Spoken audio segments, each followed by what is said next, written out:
Jennifer Bennett, CVA of VolunteerMatch. Hi, Dana. Hi, thanks for being here. We get a rare treat of a in-person anything. I know. Because it's been since the before times.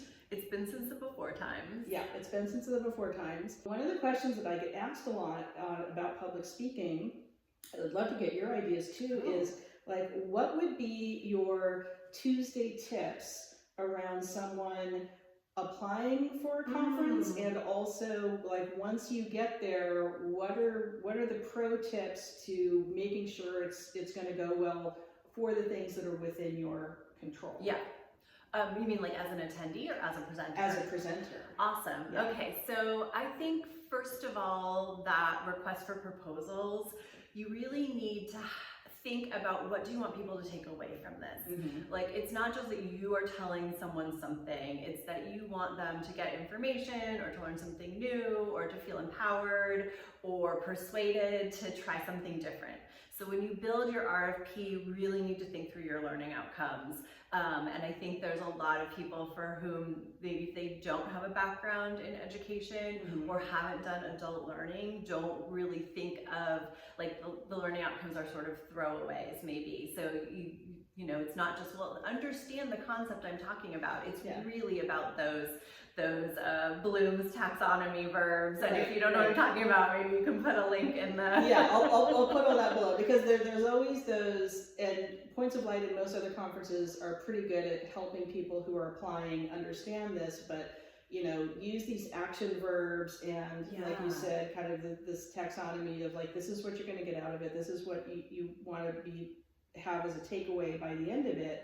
But I think too often people don't know, or that they're nervous at public speaking, or they're worried about like, can I put this together? And it's not that difficult. It's just, you just got to pay attention to what they're asking for. A little bit of a formula too. It's a formula. No, and it's a little bit of insider baseball. You need to know what they're asking for. Very little keywords and special things they're looking for. Interactive discussions. Apply this. Design, develop, explore. So I think that's the key to sort of getting a good session proposal together. And then the next piece, I think, as far as presenting, and I don't know if I'm the right person to give advice for this, is because we'll talk about it. I'm an extemporaneous speaker. I don't do a lot of preparation. I know what I want to talk about and I know how I want to cover it, but I don't tend to practice a lot, and I don't tend to script anything out. Well, you know the material so well that, and I'll tell folks, ideally, you know your material well enough to improvise off of it. Yes. And be adaptable to anything. And I've had to do that in presentations. Quite famously, in some instances, you've had to do that. Technical things go wrong. Something isn't working. It turns into time does something weird. People show up on time, not on time. But I think that adaptability and that comfort with the content and the material that you've hopefully developed yourself and know really well, but you're such a pro at this, it starts to feel unconscious, at least for me. Yeah, I do get a little bit of a sense where I just like push play in my head and it goes. Like, but I will say for newer people or people who are newer to this, the best piece of advice is to just be yourself. Right.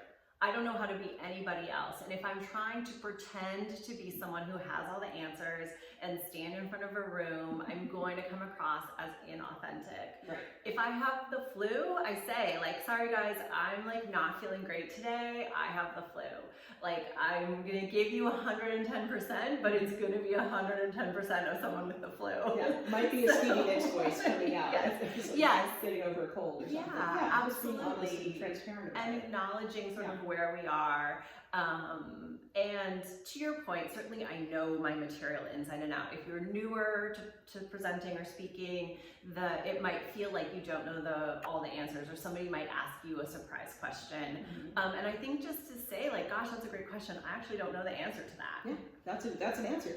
And that's the right answer, in my opinion, if you don't know the answer. Because if you try to make something up or stumble your way through it, again, it's going to come across as inauthentic. And I also, like, have gotten really comfortable with the fact that like I'm not everyone's cup of tea. Yeah, no one person is everyone's cup of tea. So if you don't like me, or if this is not the right session for you, please get up and leave. I'd much rather have you go spend your time to do something that you want to learn than sit in the back and make faces at me. Right, or fall asleep behind your sunglasses. Or fall asleep, right? Go do something else. It's totally fine. Or have bad feedback just because you're not the right person in the right session for this topic. Yeah. So that, I would say that's probably my best advice. I love those as Tuesday texts. It's like a nice all-in-one. I mean, before conference season.